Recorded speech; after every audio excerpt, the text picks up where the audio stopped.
my car fixed yet? It's the Studebaker. Yeah, you know, the one with the little doggy in the window that goes...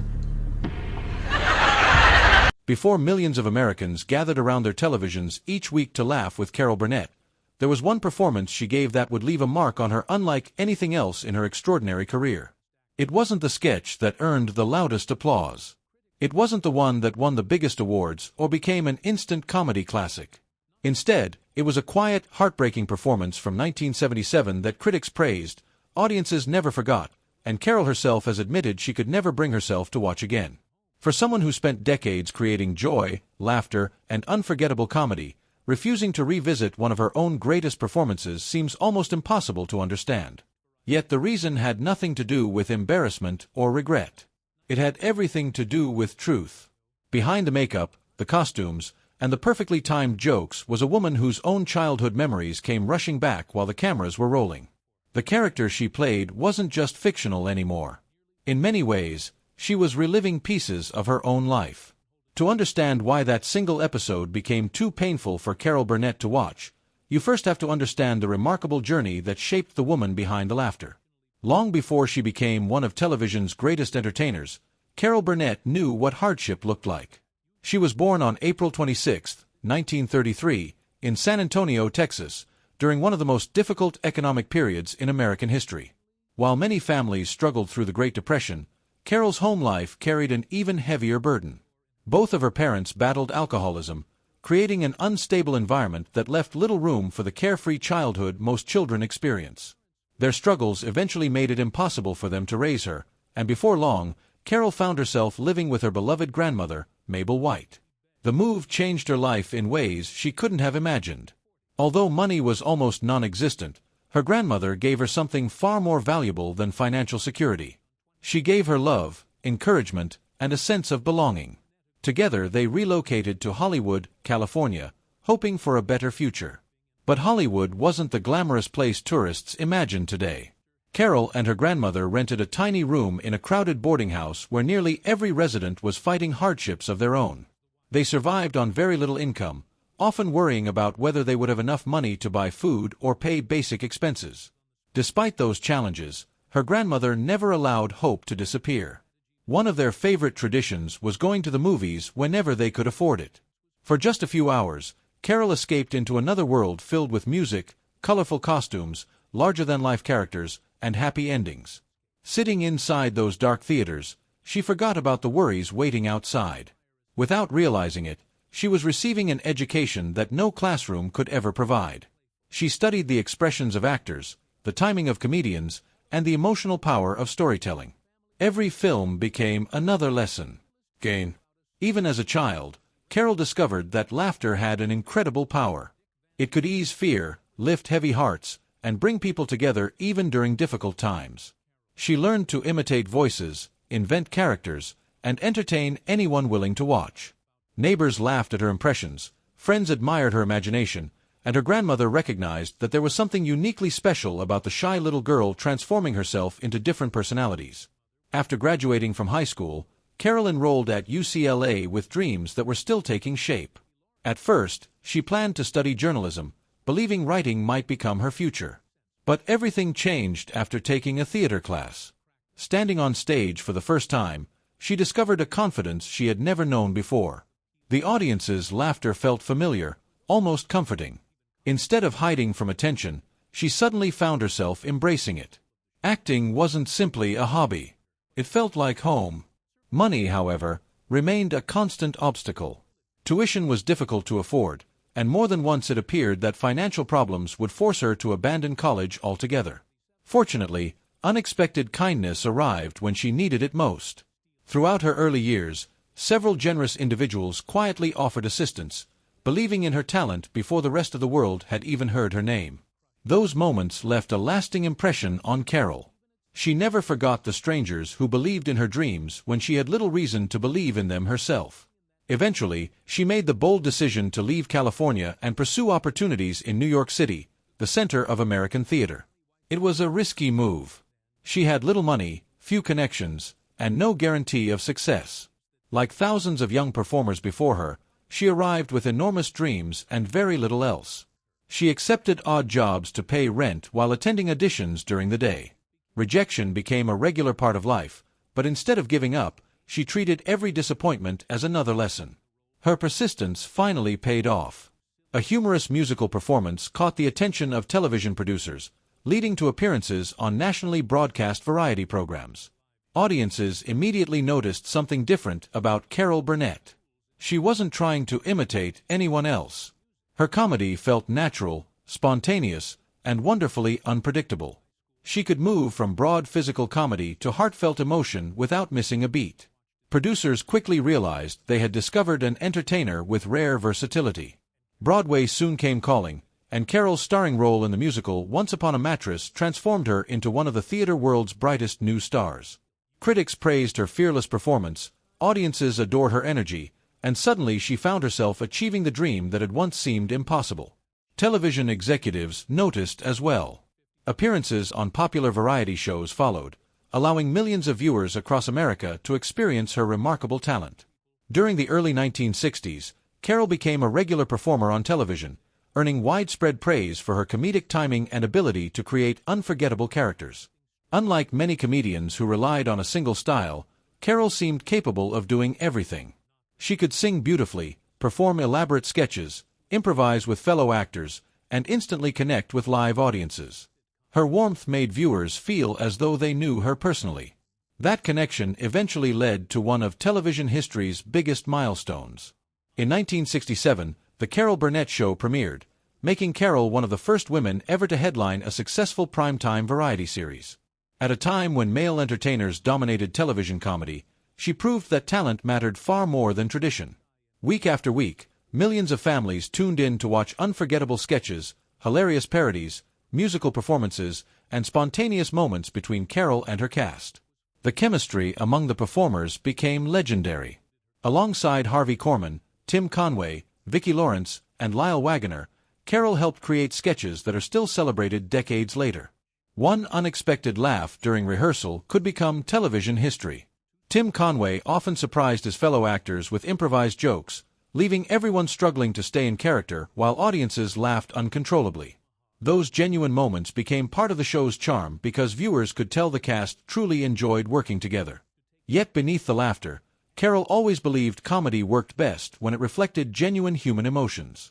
Even the funniest sketches contained recognizable truths about family, relationships, disappointment, and hope. That philosophy inspired one of the show's most beloved recurring features, the family. Unlike many exaggerated comedy sketches, these characters felt authentic. They argued, misunderstood one another, carried old resentments, and occasionally revealed surprising tenderness. Viewers recognized pieces of their own families in these flawed but believable characters. One character in particular stood out, Eunice Higgins. Frustrated, emotional, and desperate to find meaning in a life filled with disappointments, Eunice became one of Carol Burnett's most memorable creations. At first, audiences laughed at her dramatic outbursts and impossible dreams. But as the character developed, something deeper emerged. Behind Eunice's sharp words and emotional explosions was a woman carrying years of heartbreak, crushed ambitions, and painful memories. Carol understood that pain better than almost anyone realized. While audiences saw brilliant acting, she sometimes found herself drawing from experiences she had spent years trying to leave behind. Then, in 1977, one episode pushed those emotions further than anyone expected. What began as another installment of The Family would become one of the most emotionally powerful performances of Carol Burnett's entire career, and the one she has never been able to watch. The success of The Carol Burnett Show had always depended on balance. Every episode mixed outrageous comedy with genuine human emotion, giving audiences plenty of reasons to laugh while occasionally reminding them that life's funniest moments often grow out of its most difficult ones. But by the middle of the show's remarkable run, Carol and her writers wanted to see just how far they could push that emotional honesty. They had already created unforgettable characters through their recurring sketch series, The Family, but in 1977 they decided to take an even greater risk. Instead of relying on rapid-fire jokes and exaggerated comedy, they would tell a story that felt painfully real. It would become one of the boldest creative decisions the show ever made, and for Carol Burnett, one of the most emotionally exhausting performances of her life. By then, viewers knew Eunice Higgins well. She wasn't glamorous, successful, or particularly optimistic. She was frustrated with her marriage, disappointed by the direction her life had taken, and constantly searching for the recognition she believed had always slipped through her fingers. Her relationship with her overbearing mother, Mama, added another layer of emotional tension.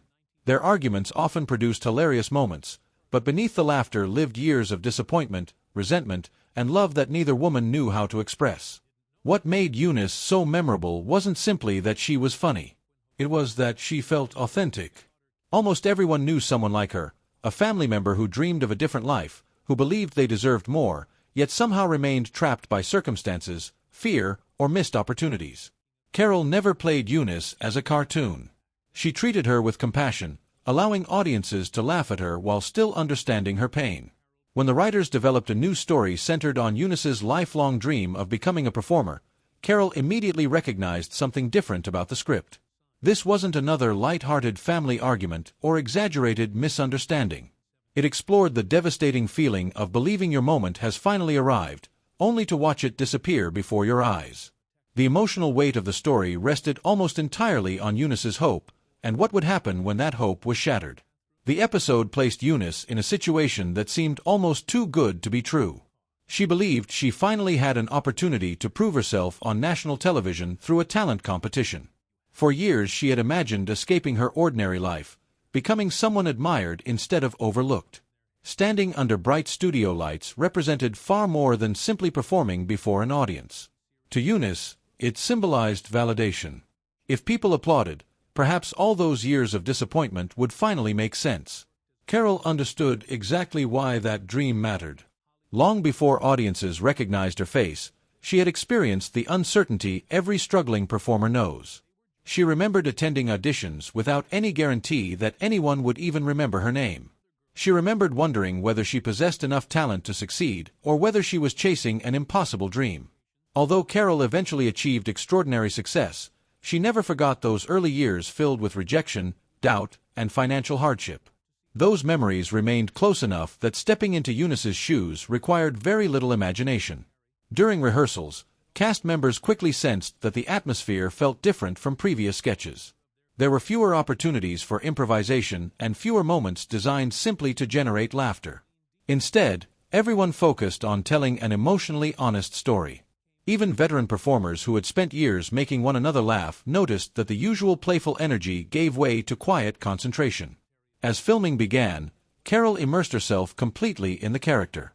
Rather than searching for laughs, she concentrated on portraying a woman desperately trying to hold on to hope. Every smile carried uncertainty. Every expression hinted at years of disappointment hidden beneath forced optimism. Viewers watching the finished performance would see Eunice struggling to believe that this time things might finally be different.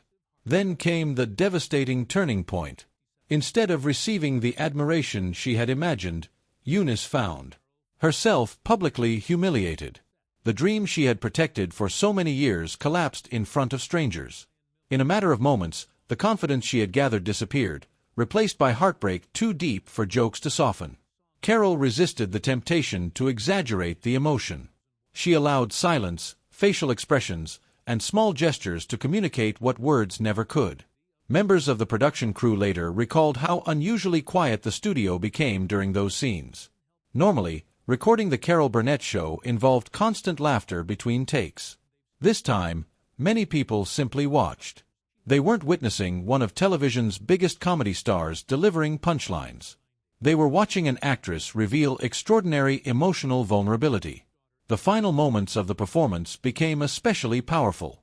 Rather than ending with a clever joke or cheerful resolution, the scene lingered on Eunice's heartbreak. The audience was left with an image not of failure, but of someone whose lifelong hope had quietly slipped away. It was uncomfortable because it felt real. Countless viewers recognized pieces of themselves in that moment: the disappointment of unrealized dreams, the pain of rejection, and the fear that perhaps life had already passed them by. When the episode finally aired, reactions were immediate. Critics praised Carol Burnett for delivering one of the strongest dramatic performances of her career. Many admired the show's willingness to abandon easy comedy in favor of emotional honesty. Viewers wrote letters describing how deeply the story affected them. Some admitted they cried. Others said they had never expected a variety show famous for laughter to produce something so profoundly moving. Professionally, the episode was considered a success. Creatively, it demonstrated that Carol Burnett possessed dramatic abilities equal to her legendary comedic talent. Yet while audiences celebrated the performance, Carol experienced it very differently. In later interviews, she acknowledged that the episode had become almost impossible for her to revisit. The reason wasn't because she believed the performance had failed. In fact, she was proud of the work everyone involved had accomplished. The difficulty came from how personal it felt. For Carol, Eunice's disappointment echoed memories she had carried since childhood. Growing up in poverty, watching her family struggle with addiction, and spending years wondering whether her own dreams would ever come true had left emotional scars that success could never completely erase. During filming, those feelings resurfaced with unexpected intensity. Acting required her to revisit emotions she had spent decades learning to manage. She later explained that the story touched something deeply personal because it reflected the vulnerability every dreamer experiences. Even after achieving fame, she never forgot what it felt like to question her future or fear that her ambitions might never become reality. While audiences saw fiction, Carol recognized fragments of her own past. There was another reason the episode remained difficult to watch. Throughout the entire run of the Carol Burnett Show, Carol believed her primary responsibility was simple: give people an hour of laughter and let them forget life's problems for a little while.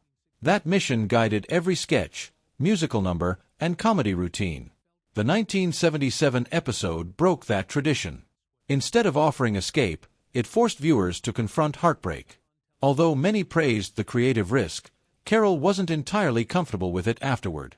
She appreciated the artistic achievement but questioned whether such painful realism belonged on a show created to bring joy. That internal conflict stayed with her long after the cameras stopped rolling. Ironically, the episode's emotional power ensured it would never be forgotten. What had begun as a single story within the family eventually inspired larger projects built around the same characters, proving audiences connected with them on a level far deeper than ordinary sketch comedy. Yet for Carol herself, one viewing had been enough. She had lived those emotions once while performing them, and she saw no reason to experience them again. In the years that followed, she continued entertaining audiences with warmth, humor, and remarkable resilience. Few viewers realized that behind one of television's brightest smiles remained memories capable of making even America's favorite comedian turn away from one unforgettable episode. In the final chapter of her story, those personal struggles would become even more significant as life presented challenges far greater than anything she had ever performed on stage.